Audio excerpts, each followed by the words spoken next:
Hujambo na karibu mtazamaji wa Mlimani TV.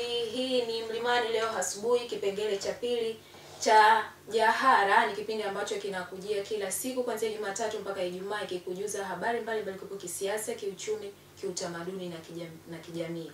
Na siku ya leo niko na mgeni mwenyekiti wa Chama cha Taifa cha Walemavu Hamadi Abdalla Komboza, na tukiangazia mada anasema kuelekea kuadhimisha miaka 60 ya uhuru, tathmini ipoje kwa walemavu wameweza kufikia malengo ya msingi katika kujikwamua kiuchumi.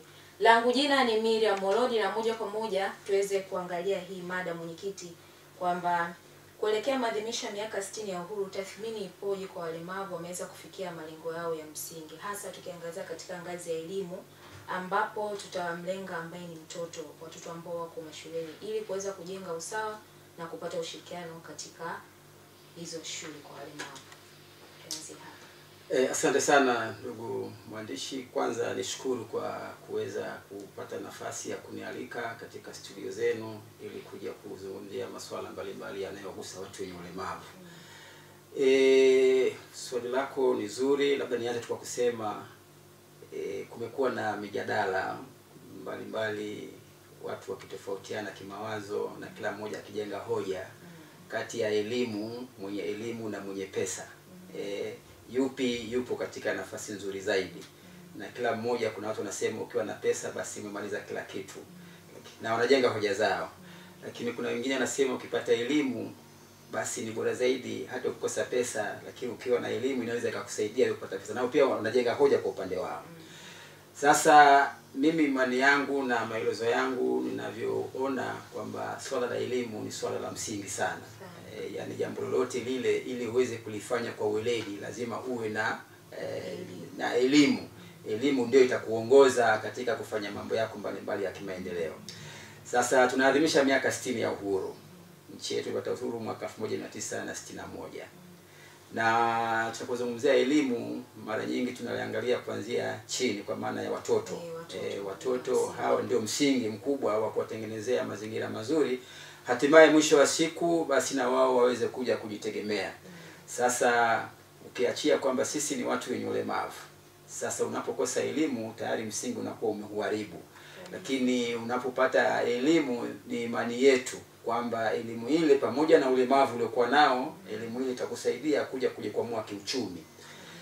Sasa kwa bahati mbaya niseme tu, huko nyuma hali ilikuwa ni sio nzuri sana, lakini kadri tunavyokwenda mabadiliko yanapatikana, uhamasishaji unakuwepo, ushirikiano unakuwepo, fikra mbalimbali tunazijenga baina ya sisi wenye ulemavu na wadau mbalimbali pamoja na serikali, kuhakikisha namna gani ambapo mtoto mwenye ulemavu ataweza kupata elimu. Sasa kwa bahati mbaya niseme tu, pamoja na jitihada nyingi ambazo zinafanyika, lakini bado kumekuwa na changamoto katika kuwapatia hawa watoto elimu. Kwanza shule ambazo zinajumuisha watoto hawa wenye ulemavu inakuwa kidogo, wakati mwingine wakati wa kuandikishwa kwenda shule bado suala la kupokelewa kidogo linakuwa ni mtihani. Aidha shuleni, aidha kwamba shule inakosa nafasi, kwa maana kwamba ule uandikishaji unazidi idadi ya wanafunzi wanaotakiwa kusajiliwa pale shuleni. Kwa hiyo wanafunzi wenye ulemavu, watoto kwa maana, wengine wanakosa nafasi, mpaka dakika hii ninapozungumza wanakosa nafasi ya kupelekwa shule. Hilo la kwanza. Lakini la pili, hapo inategemea kwamba yani huyu mtoto ni mwenye ulemavu. Unajua ulemavu unazidiana. Sasa inafika mahala mzazi anampeleka mtoto shule, lakini shule anaambiwa kwamba pamoja kwamba tungeweza kumchukua, lakini ulemavu wake huyu hatuwezi sisi kumsajili hapa na kuweza kusoma. Kwa sababu huyu anahitaji uangalizi maalum. Na hapa uangalizi maalum hapa unakuwa kidogo haupo. Sasa huyu hatuwezi kumpokea shuleni. Sasa nimekuwa najiuliza kama kweli elimu ndio mkombozi wetu sisi watu wenye ulemavu. Haijalishi ulemavu huu uko kwa kiasi gani, huyu mtoto anatakiwa asome. lakini tunapofikia mahala ufumbuzi unakuwa haujapatikana, haupo, mtu anakwambia tu kwamba mtoto huyu hatuwezi kumpokea kwa sababu ya ulemavu wake, na hatuna hapo usaidizi, biashara imeishia pale. Manake ni nini? Manake huyu sasa unamsababishia ulemavu mara mbili au mara tatu. Kwanza mwenyewe ni mwenye ulemavu, alafu namkosesha elimu, na elimu kama nilivyosema ndio msingi wa maisha ya mwanadamu. Sasa tayari unamfanya huyu maisha yake huko mbele kutokuwa rafiki kwake yeye pamoja na familia yake, kwa sababu kama nilivyosema, elimu ndio kila kitu na elimu ndio msingi wa maisha yake. Kwa hiyo mimi nafikiri lazima kufanyike jitihada za maksudi, pamoja kwamba sisi vyama pamoja na wadau mbalimbali ndio tunashirikiana, lakini bado tuliangalie kwenye hii sekta ya elimu kwa wanafunzi wetu ili waweze kupata elimu ambayo itakuja kuwasaidia baadaye. Lakini pia kingine ambacho ni kikwazo, watu wenye ulemavu tunatumia nyenzo mbalimbali. Sasa mwanafunzi anapokosa nyenzo, yuko vizuri, anatakiwa asome na nini, lakini nyenzo ambazo zingemwezesha kuweza kukaa darasani na kusoma vizuri zaidi ili aweze kupata elimu inakuwa haipo. Sasa mwenye ulemavu anapokosa nyenzo, anapokosa vifaa maalum ambavyo vingemwezesha yeye kujiongea kutoka sehemu moja kwenda sehemu nyingine, pia hii inakuwa pia ni vikwazo na nini. Kwa hiyo tunapozungumzia elimu kwa watoto wetu lazima tuzungumzie kwa mapana marefu zaidi, ili mwisho wa siku tuangalie kwamba kweli tuna nia nzuri thabiti kabisa ya kumkomboa mwenye ulemavu katika swala hili la elimu. Lakini tukiangalia hapo mwenyekiti, kuna hizi shule ambazo ni maalum zimetengwa na zina miundombinu rafiki kwa wanafunzi ambao ni walemavu. Kwa hiyo hizo shule ni huwa zipo na bado zinaendelea kupata mchango, au ni nafasi kuwa nao kwa upande wa kule zinakuwa ni chache? Shule ambazo ni ziko zimewekwa kabisa kwa ajili ya special kwa wanafunzi walemavu. Mimi nazungumzia mazingira yote kwa ujumla katika sehemu zote mbili. Kote hayo niliyoeleza yanawagusa watoto wenye ulemavu. Na kama nilivyosema huko nyuma hali ilikuwa ni mbaya zaidi, lakini kwa sasa hivi kidogo mazingira yanaboreshwa. Mazingira yanaboreshwa, miundombinu inaboreshwa angalau kwa sasa hivi, lakini bado hatujafikia, kwa sababu bado baadhi ya shule bado zipo, ina maana kwamba ile miundombinu pia bado sio rafiki. Lakini bahati nzuri kadri muda unavyozidi kwenda zinafanywa miundombinu mizuri ili wanafunzi waweze kupata nafasi ya kusoma. Kwa haya nilioeleza ni kwa ujumla, hata hizi shule ambazo ni maalum kwa ajili ya watu walemavu pekee, na hizo pia ndio nafikiri ndio zinachangamoto zaidi, kwa sababu zinawahudumia watu wenye ulemavu wenyewe, lakini inapofikia mahala kwamba shule imeshasajili uwezo wao pengine wanafunzi labda 50, sasa wanafika wanafunzi pengine 52 au 54 au wengine wanakosa nafasi. Kwa hiyo hili bado ni changamoto kwa kweli, pamoja kwamba nasema mazingira huko nyuma tulikotoka na kadri tunavyozidi kwenda inazidi kuboreshwa, na ni imani yangu kwamba huko mbele tukifika basi mazingira mazuri yataweza kuboreshwa zaidi ili wanafunzi wetu wenye ulemavu waweze kupata elimu ambayo itakuja kuwasaidia hapo siku za usoni. Shukrani sana. Na kwa maana kwa maelezo yako tumeona kwamba ule mwamko wa watu kuwapeleka wanafunzi wenye ulemavu shuleni kwamba ni mdogo ule uhamasishaji ni mkubwa kwa jamii, ni mkubwa, unaona, sio mdogo, ni mkubwa, na ndio maana unajitokeza wazazi kutaka kupeleka watoto wao shule tofauti na huko nyuma. Kuna baadhi ya wazazi wao wanawaficha watoto wenye hilo nalo ni tatizo, hilo bado ni tatizo mpaka sasa hivi. Nyuma na mpaka sasa hivi ni kweli huko nyuma hali ilikuwa ni mbaya zaidi, lakini kwa sasa hivi kidogo imepungua, kidogo ni afadhali, lakini bado kuna wazazi ambao wana fikra zile za mwaka 47 wanawaficha watoto kwa imani kwamba huyu mtoto mwenye ulemavu hata akipata elimu atakwenda kusoma kweli, atakuja kusaidia nini huyu, unaona Lakini unasema siku zote elimu haina mwisho, kwa lazima tunaendelea kulizungumza hilo, jamii iweze kutuelewa bado, pamoja na ulemavu tuliokuwa nao bado tuna nafasi kubwa ya kuleta maendeleo katika nchi. Kwa hiyo ni kushirikishana ili na sisi watu wenye ulemavu tuweze kuchangia pato la taifa kama wale watu wengine ambao si wenye ulemavu. Na tukiangalia katika sheria muhimu, katiba ya Tanzania ya mwaka 1977 ilitambua haki za watu wenye ulemavu na kujaribu kukataza aina zozote za ubaguzi. Mnamo mwaka 2004 Wizara ya Kazi na Maendeleo ya Vijana na Michezo ilitoa sera ya taifa watu wenye ulemavu inayostahili kujitolea kwa wizara hiyo katika kuhakikisha kwamba kuna haki sawa kwa watu wenye ulemavu. Hiyo tunataka tuangalie kwenye uwepo wa miradi katika kujiongezea kipato. Tumeona kwamba haki za walemavu, kwamba tunaona wana haki ya kulindwa na kuheshimiwa, pia na haki ya kupata elimu, pamoja na haki za kiafya na haki ya ajira na kujikimu kimaisha. Kwa hiyo tukiangazia katika uwepo wa miradi hii, tunaona kwamba wewe ni kama mwenyekiti wa Chama cha Taifa cha Watu wenye Ulemavu, uwepo wa kupata fursa za watu wenye ulemavu ni ukoje kwa upande wenu? Tukianzia kiafya kabisa, kwa sababu eneo la afya ndilo linalenga moja kwa moja. Sawa, ni kweli ulichokizungumza kwamba zipo haki za msingi ambazo kila mwanadamu anatakiwa azipate, tukiwemo sisi watu wenye ulemavu. Haki ya kupata elimu, haki ya kupata ajira, haki ya kuoa, haki ya kuolewa, haki ya kupata makazi bora, haki nyingi tu zipo ambazo zimeainishwa kwenye mikataba ya kimataifa na hata kwenye sheria yetu watu wenye ulemavu. Kuna kanuni, lakini kama unavyojua kila siku wanasema kutaja au kuzungumzwa na utekelezaji wakati mwingine haviendi sambamba. Tunaweza tukazungumza lugha nzuri tu, tumeandika, sheria zipo, mikataba ipo, kanuni zipo, unaona kwamba mtu mwenye ulemavu ana haki ya kupata 1 2 3 4 5 6, simenelewa tunazizungumza kwamba hizo haki tunatakiwa tuzipate au watu wasipate watu wenye ulemavu. Lakini sasa inapokuja kwenye utekelezaji, hapa kidogo inakuwa ni mtihani. Kwa mfano kwenye swala la afya ni swala la msingi sana. Nataka kunasema katika vitu ambavyo vinatakiwa viangaliwe ni swala la afya, na hasa kwa watu wenye ulemavu.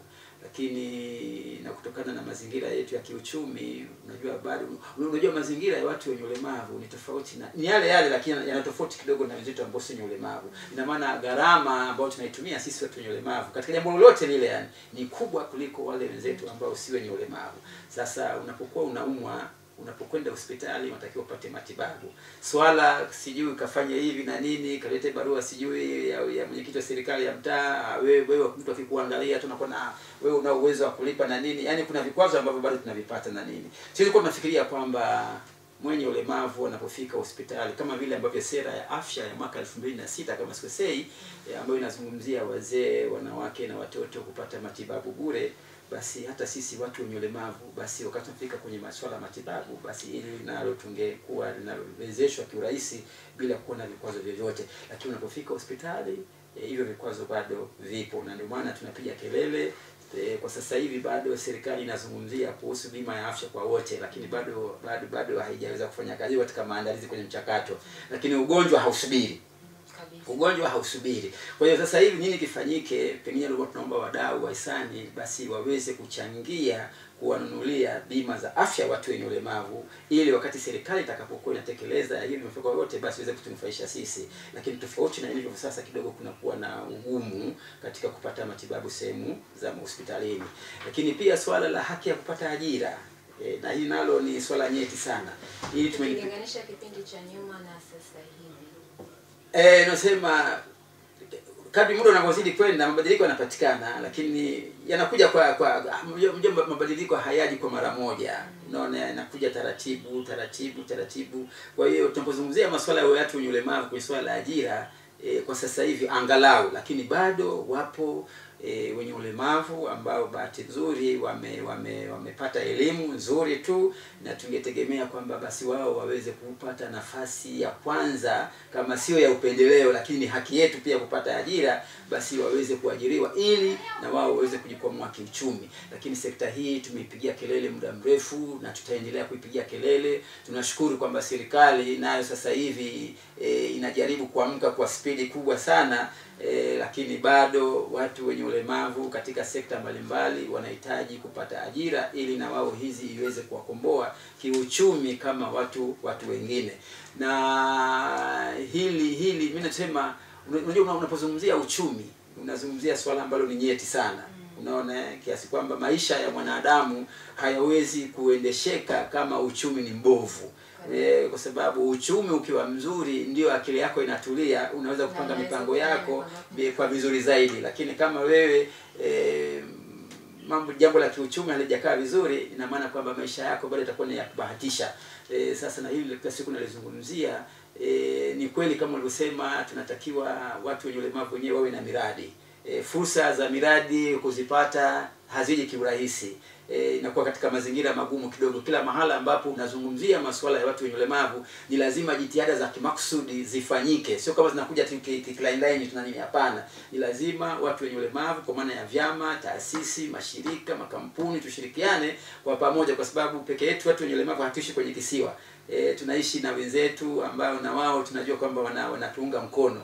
Kwa hiyo ni lazima jambo hili la kutukomboa kiuchumi liweze kufanyika na lisiwe na mzaha, kwa sababu kama wewe ni mtu mwenye usiye na ulemavu, kila siku nawasikia watu wanalalamika, maisha magumu bwana, hali ni mbaya sana bwana, pesa hazipatikani bwana, ajira hakuna bwana, unaona. Kwa hiyo wewe mtu ambaye si mwenye ulemavu, unapolalamika, unaposikitika, unaponung'unika, basi hebu mfikirie huyu mtu mwenye ulemavu. Mwenye ulemavu anahitaji kuangaliwa si kwa macho mawili, lakini kwa macho manne, ili angalau kile ambacho anakitaka basi aweze kukipata. Sasa hili kidogo limekuwa nalo ni changamoto, lakini nasema tunaendelea kulipigia kelele ili angalau wadau mbalimbali pamoja na serikali ione umuhimu wa kutupatia elimu pamoja na fursa za kiuchumi, ikiwa pamoja na wanachama wetu na hata vyama vyetu pia vya watu wenye ulemavu tunaviendesha katika mazingira magumu sana, ili katika kuwakomboa wenzetu wanachama ambao sisi tunawaongoza. Lakini kuna ile asilimia ambayo tunapata katika halmashauri ambao walemavu wametengewa na ili kusudi kuweza kujiendeleza katika vikundi ambavyo wanapeleka maombi. Sawa ndugu mwandishi, ni kweli. Kwanza niseme kwa hili tuishukuru serikali. Tuishukuru serikali kwa kuona umuhimu wa kutuwezesha watu wenye ulemavu kiuchumi. Na kweli kwamba imetutengea 2% ya mapato ya halmashauri kwamba ziende kuwakopesha watu wenye ulemavu. Lakini mwandishi, niseme tu kwamba pamoja kwamba ile wazo ni nzuri, lakini bado lina changamoto. Kwa sababu toka siku ya kwanza ambao hawa watu wenye ulemavu wanaotakiwa kuwezeshwa kupata 2% wanapokwenda kwenye ofisi za maofisa watendaji wa kata, afisa maendeleo wa kata, ambaye ndio kupata utaratibu pale, na hawa ndio wahusika wakubwa, na si kazi yetu vyama ni kuhamasisha wanachama kama nendeni kwenye halmashauri zenu mkakope ili muweze kujikomboa kiuchumi. Lakini sasa toka siku ya kwanza mpaka huo mkopo unapatikana, basi wameupata kwa uwepesi au kwa ukaribu zaidi, itachukua si chini ya miezi 6, lakini ingefika miezi 8, miezi 9. Sasa mpaka inafika mahala watu wenye ulemavu tunakata, na tunaambiwa kwamba hela ziko nyingi. Hela tu ziko nyingi, tuhamasishe watu wenye ulemavu wakakope. Lakini sasa kama ziko nyingi, kwa nini kunakuwa na urasimu? Unakuwa na urasimu, lete hiki, fanya hiki, nenda huku, nachukua miezi 6 na nini. Mzunguko unakuwa ni mkubwa. Sisi tulidhani tu pengine kuanzia siku ya kwanza basi ndani ya wiki moja. Ndani ya wiki moja, kwa sababu pesa sizipo. Sasa tatizo liko wapi? Ndani ya wiki moja mchakato ufanyike, huyu mtu mwenye ulemavu au kikundi cha watu ulemavu waweze kupata mkopo ili waweze kuishi maisha yao. Lakini hilo ndugu mwandishi, hilo kwa kweli halipo. Hilo halipo, na tunakuwa tunajiuliza tatizo liko wapi. Bahati nzuri mwanzo serikali katika 2% ilikuwa imepanga kwamba ili uweze kupata mkopo lazima uwe kwenye kikundi kuanzia watu 5 na nini. Lakini tunashukuru mwongozo umetoka, kanuni zimetoka kwamba hata kikundi kinaanzia watu 2, lakini hata mtu mmoja unaweza kwenda kukopa na nini yani. Lakini hili sasa la watu 2 na mtu mmoja nalo limekuwa ni changamoto. Lipo kwenye kanuni, zinajieleza vizuri, lakini wanachama wetu wanapokwenda kutaka huu mkopo na nini yani, kunakuwa na urasimu vile vile. Na ile halipo, ile hatulisikia sisi na nini. Sasa kama serikali yenyewe ambao ndio watekelezaji wa jambo hili, wao wanashindwa kutoa ushirikiano na nini, kidogo inatupa tabu sisi viongozi na inawapa tabu wanachama wetu, kiasi kwamba inafika mahala pamoja kwamba mkopo unauhitaji ili uweze kujikimu kimaisha na nini, sasa inakuwa ni adha. Kwa mimi labda niseme tu kwamba ipo jitihada makusudi zinaweza kufanyika kuhakikisha kwamba ili swala la 2% basi liweze kuondolewa ule urasimu, na wanachama wetu wanapokwenda kukopa basi waweze kuchukua hizo fedha na waweze kufanya mipango yao ya kimaendeleo. Au kunakuwa kuna utaratibu ambao unatakiwa ufuatwe ili kuweza kukidhi vigezo na masharti ya kuweza kupata hivi. Labda wanakuwa hawajatimiza na vigezo vya kupata huo mkopo. Ndio maana tunasema hata benki unapokwenda kukopa, benki haiwezi kukopesha tu hivi hivi. Ni kweli utaratibu upo. Utaratibu upo ambao umewekwa. Lakini tunasema utaratibu huo ambao umewekwa lazima tukubali, narudia tena, hili ni kundi maalum la watu wenye ulemavu. Kwa hiyo hata ile handling yake lazima iwe tofauti na watu wengine. Lazima kuwe na usaidizi. Hata kama mtu anakwama, basi wewe ofisa umsaidie unaona, ili kumrahisishia, lakini unamwambia bwana ili kalete hii kafanye hivi na nini, kutokana na mazingira yetu inakuwa ni ugumu. Lakini kweli masharti yapo, lakini ni kweli hayo masharti ambayo yanatolewa, kwa nini achukue miezi 6 miezi 7 watu wenye ulemavu kukamilisha? Kwa inaonekana hapa kuna tatizo aidha kwetu sisi wenyewe wenye ulemavu, lakini pia kwa wale watendaji ambao wanafuatwa na wanachama wetu kuhakikisha kwamba hizi sehemu mbili unaona zinakuwa rafiki, zinajenga mazingira rafiki ili kuhakikisha kwamba wenye ulemavu hawasumbuki. Kama ni kutayarisha hiyo katiba, kama kuunda vikundi, simenelewa kama sio kusajili, simenelewa. Kwa nini usajili uchukue muda mrefu, au pengine utengenezaji wa katiba ule uchukue muda mrefu, unaona kwa nini? Mimi nafikiri ni kitu ambacho ni chepesi tu, na nini uko na ushirikiano wa dhati kabisa, hili linawezekana ili kurahisisha upatikanaji wa hii mikopo kwa ajili ya watu wenye ulemavu. Na mtazamaji wa Mlimani TV, ni kipindi cha Jahara. Tunaendelea na mada inasema kuelekea maadhimisho ya miaka 60 ya uhuru, tathmini iliyopo ipoje kwa walemavu wameweza kufikia malengo ya msingi kuweza kujikwamua kiuchumi. Kwa hiyo tumeona kwamba tukianzia katika elimu, tumesema kwamba nafasi kwa wanafunzi, tumeona ni wanafunzi ni wapo ambao jamii imeonyesha mwamko wa kuweza kuwapeleka wanafunzi wenye ulemavu shuleni, pamoja na kuwepo kwa miundombinu ambayo ni rafiki kwa wanafunzi wenye ulemavu kuweza kushiriki vyema basi katika masomo. Na mwenyekiti, tukielekea sasa kwenye changamoto za kukosa huduma za msingi zipoje kwa upande wenu? Changamoto gani hasa ambazo mnakuwa nazo hasa katika jamii inayozunguka, ushirikiano katika jamii? Asante. Kwa hili niseme tu kwamba jamii kadri tunavyozidi kwenda angalau sasa inaweza kutambua umuhimu na kutambua watu wenye ulemavu kwamba tupo na kwamba tunastahili kupata haki zetu za msingi. Lakini niseme tu kwamba bado kuna ukakasi kidogo.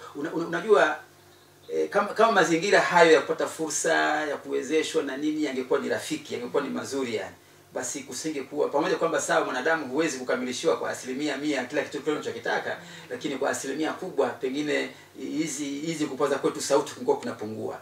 Lakini kitendo cha sisi viongozi na wanachama wetu kila unapoamka kuna jambo tunalizungumza kwamba haile haliendi sawa, unaona, basi hapo unaona hapa kuna shida, hapa kuna matatizo yani.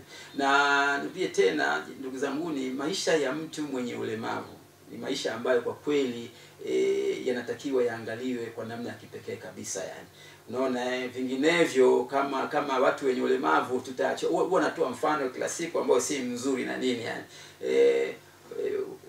Kwa lugha nyepesi tu, kuna hawa kuku wa kienyeji, unaona, na hawa kuku tunasema kuku wa kizungu. Kwa lugha nyepesi tu, sawa Huyu kuku wa kizungu anawekwa kwenye banda, analishwa, anatoa madawa, kila kitu anapewa na nini yani, unaona.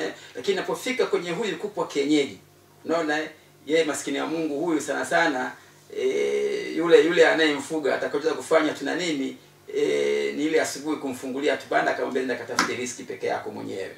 Anaporudi jioni kazi yake ni kufunguliwa mlango, akaingia ndani alale. Hakuna kuulizwa wala huyu sijui ana kiu au si yuko kala au kashiba au hajashiba na nini, unaona. Sasa kidogo inakuwa kuna ukakasi kidogo. Manangu ni nini?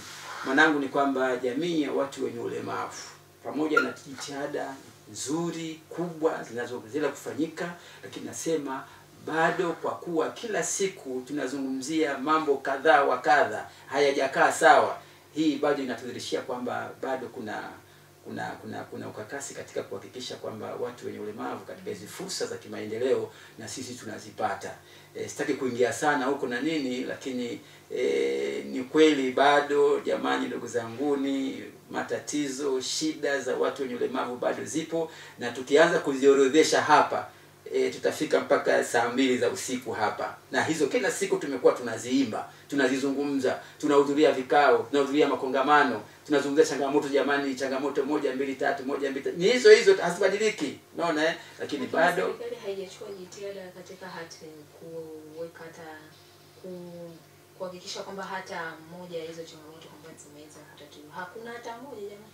Ndio nasema, unajua ukiwa na nasema ukiwa na watoto wako nyumbani, sawa, una watoto 5, una watoto 6 au 10, simenelewa, wote hao wanahitaji mahitaji na mazingira ya wewe mzazi inategemea. Wote ni wazazi, ni watoto wako wale, sawa, na unatakiwa uwape haki zao za msingi kisawa sawa. Lakini una watoto 10, inategemea na wewe mzazi una uwezo gani. Kwa hiyo katika wale watoto wako wale na nini, kuna wengine pengine watafaidika au watapata kuliko wengine. Lakini wote ni wazazi, ni watoto wako, unaona. Kwa hata serikali pia sawa inajitahidi, na ndio maana serikali haiwezi, mambo yote haifanyi peke yake serikali. Kuna wadau wa maendeleo, unaona, asasi za kiraia ambazo zinashirikiana na serikali na nini. Kwa hiyo unapozungumzia hili, serikali inatimiza wajibu wake, lakini na watu wengine nao pia wasaidiane na serikali kuhakikisha kwamba hili kundi nalo lenyewe linaishi maisha mazuri, bora, rafiki, kama sawa na watu wengine. Huwa siku mimi nasema ni basi tu mazingira sio mazuri, lakini yani mtu mwenye ulemavu popote pale alipo, yani kwa maumbile yake na mazingira yake aliyokuwa nayo, yani hatukutakiwa sisi tuwe ni watu kulalamika kila siku, tuwe ni watu kusikitika kila siku. Yani unaamka mwenye ulemavu, hujui chai utapata wapi, umefika mchana unabangaiza ukamuombe nani upate chakula. Yani mazingira yetu ukitutathmini, yani kila mmoja kwa nafasi yake, yani wachache ambao pengine wako vizuri kiuchumi, lakini bado idadi kubwa ya watu wenye ulemavu katika swala la kiuchumi bado ni gumu sana. Kuna watu wanalala na njaa, watu wenye kama wazima wanalala na njaa. Tunao majumbani, tunao jirani zetu na nini, watu wanalala na njaa, unaona. Isembuse mtu mwenye ulemavu, wakati huyu ana viungo vyake vyote, ana akili yake kamili, kila kitu anakifanya na nini, lakini mwenye ulemavu pamoja na hali yake aliyokuwa nayo anahitaji usaidizi ili kuweza kukidhi yale mahitaji yake na nini. Kwa hiyo kama hawa wanalia shida watu ambao sio wenye ulemavu, unadhani kwa sisi watu wenye ulemavu ikoje? Kwa hiyo bado mimi nasisitiza sana, yani masuala ya watu wenye ulemavu, pamoja na kwamba serikali inafanya kwa upande wake na inajitahidi na inatuthamini na inatusikiliza, lakini na ndio maana kwa sababu bado matatizo yale yapo. Maana yake ni nini? Niseme labda serikali labda inazidiwa, unaona, niseme hivyo, lakini serikali ndio mzazi. Sisi hatuwezi kuzisema sana asasi za kiraia hizi au si mashirika makampuni ya kimataifa na nini, au ni wasaidizi tu na nini, lakini jukumu kubwa la kuhakikisha kwamba mtu mwenye ulemavu anaishi maisha bora. Mimi nafikiri serikali ndio inabeba jukumu kubwa, pamoja kwamba na familia, tunaanzia kwenye familia zetu sisi, yani wenyewe, kwamba baba zetu, mama zetu, wajomba zetu, shangazi zetu wanatuangaliaje sisi watu wenye ulemavu katika zile familia. Lakini kwa bahati mbaya familia zetu zilizo nyingi kwa tulikotoka ni maskini, uwezo hazina, zinataka usaidizi. Nani wa kusaidia sasa? Ni serikali kuu. Sasa serikali kuu yenyewe ndio sasa tunaipigia kelele kila siku, kwamba jamani, watu wenye ulemavu tunahitaji hiki, tunahitaji hiki, tunahitaji hiki, tunaomba hiki, tunaomba hiki, tunaomba hiki na nini. Hatuwezi hao wengine ni wasaidizi tu. Kwa hiyo bado serikali, narudia tena, inajitahidi, inatuthamini, inatusikiliza, lakini bado matatizo ya watu wenye ulemavu ni mengi sana. Kama nilikuwa nimezungumzia masuala mawili tu ya afya pamoja na swala la ajira, lakini yako mengi sana ambayo tutaweza tukazungumza hapa na nini, lakini yote bado yapo na changamoto kila siku ni zile zile, na bado hazijafikia mahali ambapo sisi watu wenye ulemavu tungeweza tukasema kwamba tumefikia mahali pazuri zaidi. Tukiunganisha moja kwa moja hapo, tufikie tamati kuhusiana, tuseme wito wako kwa serikali hasa katika swala zima la ulemavu. Asante sana. Mimi wito wangu kwa serikali yetu tukufu wa Jamhuri ya Muungano wa Tanzania chini ya Mheshimiwa Mama Samia Suluhu Hassan. Huyu ni mama. Na siku zote mama anakuwa na huruma na watoto wake. Ili ni imani yangu mimi. Manake kwa wakati mwingine kunakuwa na ubishano, nasema baba, mama, lakini mimi binafsi yani nasema mama ndio mtu wa kwanza. Sasa rais wetu bahati nzuri ni mwanamke. Mimi naamini kwamba ana huruma kwa wananchi wake. Sasa sisi watu wenye ulemavu, haya yote tunayozungumza, yani tunazunguka tu, kuna sawa, kuna mawaziri, kuna wakurugenzi, kuna wakuu wa mikoa, kuna wakuu wa wilaya, hawa wote ni wasaidizi wa Mheshimiwa Rais. Lakini mwisho wa siku jambo likiharibika hapa, nikimlaumu mkuu wa mkoa, mkuu wa wilaya, mkurugenzi na nini, kwamba hatufanyi na nini, maana yake ni nini? Rais pale kwamba hawa waliowateua, hawa waliwasaidizi wake hawamtendei haki, maana kwamba hawamsaidii na nini. Kwa hiyo tunaelekeza kilio kwa Mheshimiwa Rais, hili kundi la watu wenye ulemavu, yani tunamwangalia yeye kwa macho manne. Haya matatizo na shida ambazo zinatukabili sisi watu wenye ulemavu mmoja mmoja, na vyama vyetu vya watu wenye ulemavu, yani wa kutukomboa na kutusikiliza na kuhakikisha kwamba maisha yetu na wanachama wetu yanakuwa mazuri, yanaboreka na nini, yani tunaishi maisha sio ya kifahari, lakini maisha ya kiutu. Basi ni yeye Mheshimiwa Rais aliangalia ile kundi kwa macho manne. Shukrani sana mtazamaji wa Mlimani TV. Hiko nilikopo ni kipengele cha Jahara, na siku ya leo tulikopo na mada inayosema kwamba kuelekea kuadhimisha miaka 60 ya uhuru, tathmini iliyopo ipoje kwa walemavu wameweza kufikia malengo ya msingi kujikwamua kiuchumi. Nilikuwa na mwenyekiti wa chama cha taifa cha walemavu Hamadi Abdalla Komboza. Tumeweza kuangalia namna walemavu katika sekta ya elimu, katika kujikwamua kiuchumi, katika kuhakikisha basi wanafunzi waliokuwa mashuleni basi miundombinu rafiki imewezaje basi kuwafikia kwa wanafunzi wote ambao ni walemavu. Na hadi kufikia hapo tumefikia tamati mwa Jahara. Ulikuwa nami Miriam Molodi, nikutakie utazamaji mwema wa vipindi vinavyoendelea. Asante.